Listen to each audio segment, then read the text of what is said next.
Hi, I'm Clark Mercer, the Executive Director of the Metropolitan Washington Council of Governments.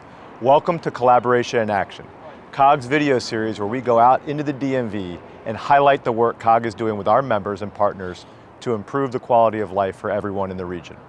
Tonight we're taking on an important issue and talking about a monumental effort, the annual survey of unhoused residents. We'll talk about how we're working together to make the experience of homelessness brief, rare, and non-recurring. So let's get to it.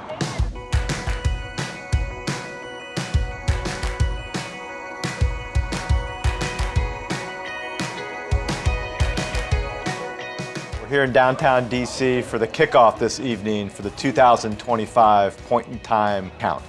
And I'm here with two folks that make this possible, Elisabeth Young and Christy Respress. So first of all, thank you for all the work that you do.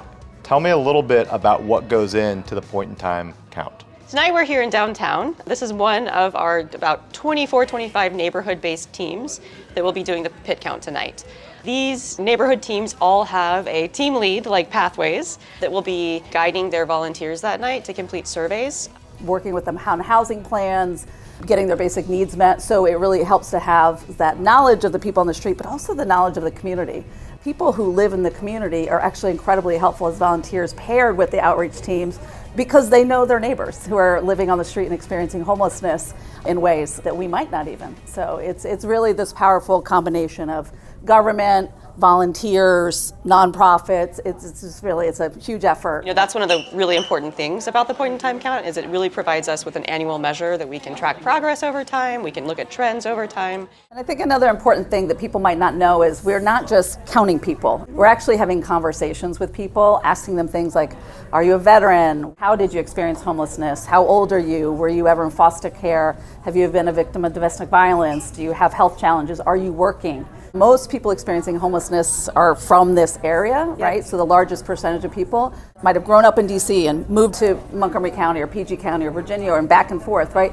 But they consider themselves as residents because they are, right? To say, actually, you've got to go over there to get housing. No, you're in this community. How do we help you here?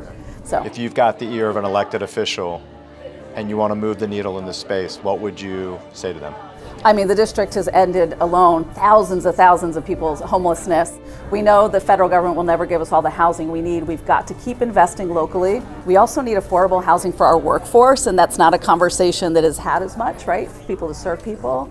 Invest in healthcare, invest in housing. We know it works, and prevention. Well, you're about to do the training for folks tonight, and then it'll be from 10 o'clock till 2 a.m.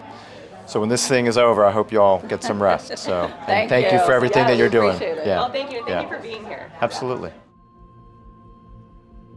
We are here this evening with Stefan Caine. Stefan, thank you for coming out tonight. Absolutely. And this point in time count tonight is an important piece of the puzzle, but there's some blind spots to it. So what do we do to complement this point in time count tonight to get a full picture? One that people often talk about, it's just a snapshot. So it's one point, as the name implies, one point in time. So independent variables kind of the day can come into play. Is the weather bad, or is there a kind of big current event? The things we kind of try to do to combat that is looking at annual data, looking at trend data, not just at a single point in time, but over the span of a couple years. Now, you've done a lot of work with a program called Built for Zero. What is Built for Zero? It's the initiative to end homelessness really through data, tracking the inflow and outflow into a homeless service system and trying to make sure that outflow is higher and you can drive the number of persons experiencing homelessness down. Let's talk a little bit about the why and trends. Our last report showed an increase in individuals experiencing homelessness, a 12% increase year over year.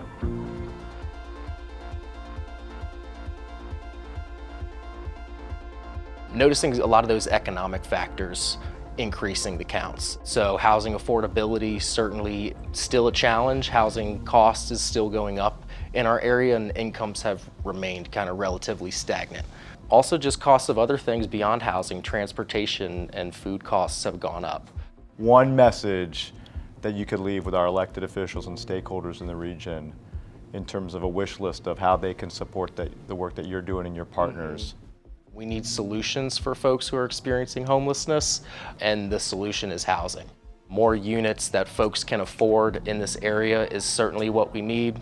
Helping renters stay afloat and meet their monthly budgets to, again, keep folks from coming into homelessness, and then on the back end having the units to put folks in once their housing crisis can get resolved. And it really drives home some of the policy choices that you were just talking about. So thank you. Yeah, absolutely. Yeah, okay. So which, we'll go down this way a little bit maybe? Yeah, my team is going this way anyway. Okay. How many point in time counts have you done? This is maybe 10 or 11. Wow. I've been doing stuff like this since 2008, so Yeah. it's been a while.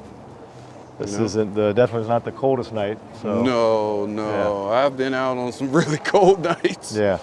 Get a proper introduction, Reggie Black, and you Yeah, wear a few Reggie. different hats. You're involved heavily in this space. For someone who hasn't done a count before, Yeah. what's something that they need to know about why you do this work and all these volunteers are out here tonight? Well, it's because I care about it, and I was a person who was one of those numbers for a long time, actually over a decade in the city.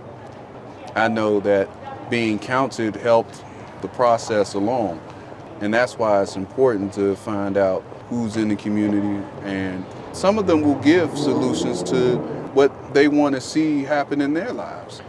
There's commonality as to why folks end up in the situations that they're in.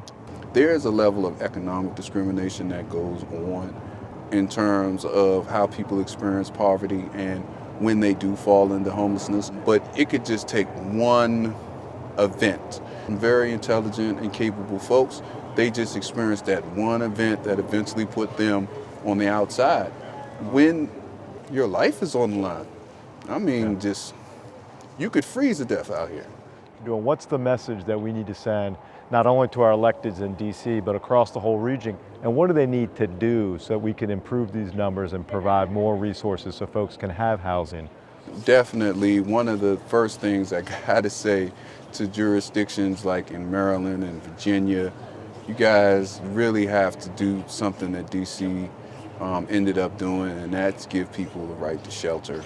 If you don't have that basic place to be overnight, it makes it very hard to make sure that the community is stable enough to be able to work themselves back into housing or hopefully get housing assistance and start to recover from homelessness. The experience is traumatic in a lot of ways, and that's the first message. We got to start looking at the nation's capital as the nation's capital, and the things that DC do well, we got to start following. We appreciate and are grateful for everything you're doing. I know it's going to be a late night tonight. This will be count number 11 for you, so thank you, and we're grateful. So, Alrighty. thank you, sir. Thank you. We've made a lot of progress in the last 20 years in conducting the point-in-time count here in the region. And despite substantial challenges, providers across our region are reaching more people than ever before, connecting those in need with life-changing and life-saving services.